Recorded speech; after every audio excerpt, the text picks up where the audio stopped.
जहाँ 4 लात लगेंगे ना तो इनको ईद का चांद करवा चौथ में दिख जाएगा। नमस्ते भारत। यह भारत की बात है जहाँ संस्कृति की बात आती है, धर्म की बात आती है, वहाँ प्रचार प्रसार की बात आती है, जहाँ कथावाचक अपने संस्कृति को, अपने धर्म को प्रचार प्रसार कर लोगों में सद्भावना और मृदु व्यवहार को जागृत करते हैं। वहीं पे कुछ लोग उन पे लाछन लगाना अपना अनिवार्य काम समझते हैं। फिलहाल हम बात कर रहे हैं बागेश्वर धाम के बाबा श्री धीरेन्द्र नाथ शास्त्री की। जी हाँ, उन पे भी लाछन लगा। अब क्या करें, ये भारत है भैया। सनातन धर्म को ना मानने वाले और हिंदुओं से घृणा करने वाले सिर्फ दूसरे अन्य धर्म के लोग नहीं हैं। दोगलापन तो अपने में ही पनपता है। और लाछन कौन लगाए? जिनका नाम श्याम मानव। अब देखिए, ना तो श्याम का रूप उनके गुण है और ना ही मानव में मानवता है। काम तो जानवर वाला करेंगे।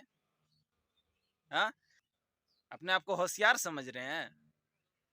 अब बागेश्वर धाम दरबार में इतने पढ़े लिखे लोग जो कि आपके सामने मूर्ख हैं, जो उनकी दरबार में जाती हैं। और काहे बे, तुमको क्या इतना फट रहा है?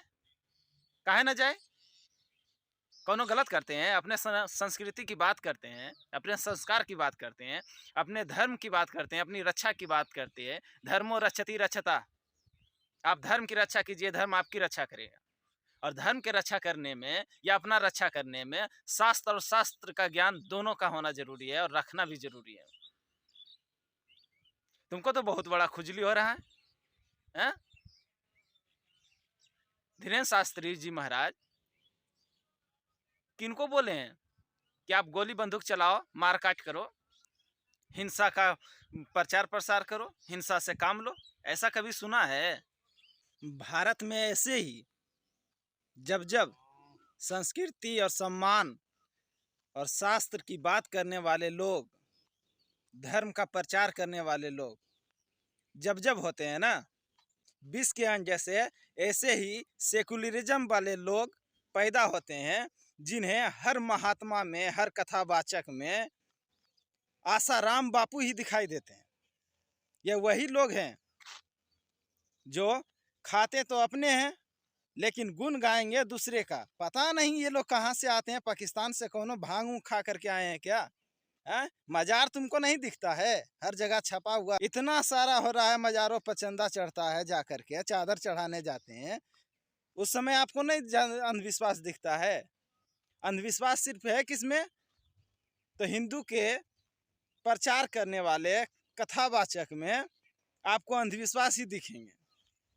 ऐसे लोगों को जानते हैं, मानसिक विकलांग हो जाते हैं। और ऐसे लोगों में एक लक्षण पाया जाता है कि किसी भी समाज सुधारक व्यक्ति पर कीचड़ उछालने की, यानी लाछन लगाने की एक मानसिकता बन जाती है। तो ऐसे लोगों का इलाज जानते कहाँ होंगे? एक बाबा है ना, काली कमले वाले बाबा, जो लतिया करके अथोपिया करके ठीक करते हैं। इनको उन्हीं के पास ले जाना चाहिए। इनका बीमारी का इलाज वही ठीक करेंगे। जहाँ 4 लात लगेंगे ना तो इनको ईद का चांद करवा चौथ में दिख जाएगा।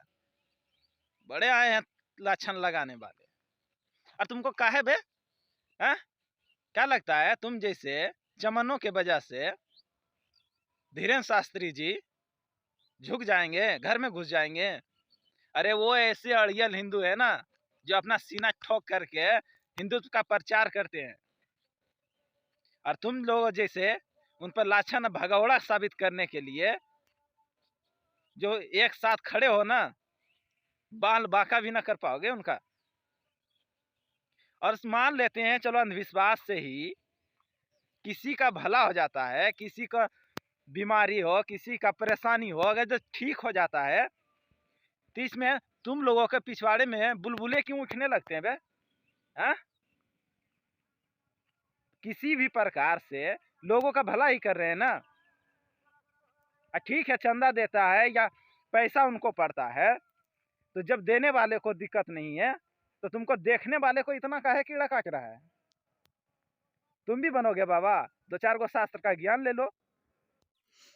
देखिए, सबका हक है सवाल करने का और जवाब पाने का, लेकिन आप समझिए कि हर वस्तु हर एक स्थान पे नहीं मिलता है, वो उसका एक अपना नियत स्थान होता है।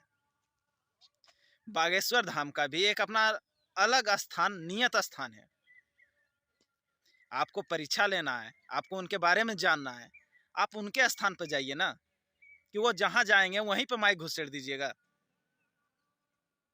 और बागेश्वर धाम के धीरेन्द्र शास्त्री जी ने कब उन्होंने कहा कि उनके अंदर शक्ति है? वो सारे दिव्य शक्तियों को या फिर वो इस चमत्कार को श्रेय हमेशा बालाजी को देते हैं। वो तो एक माध्यम है।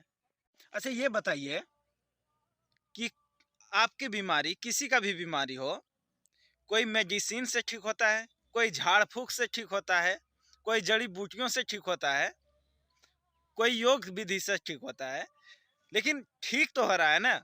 तो महत्वपूर्ण ये नहीं है कि व्यक्ति कैसे ठीक हो रहा है, महत्वपूर्ण ये है कि व्यक्ति ठीक हो रहा है।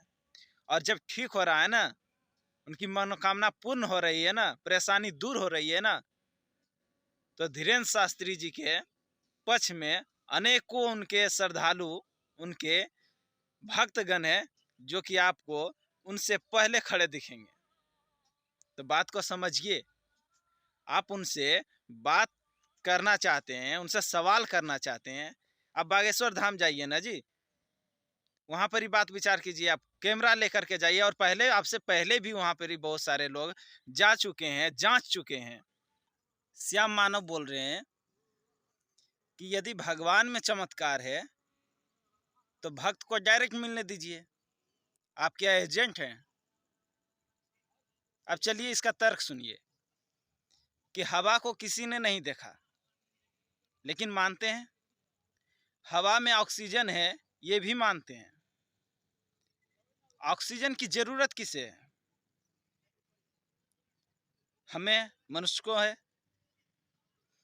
तो फेफड़े को, शरीर में किसको जरूरत है? फेफड़े को। तो फेफड़े को लेने दीजिए ना, नाक की क्या जरूरत है? नाक काट करके फेंक दीजिए,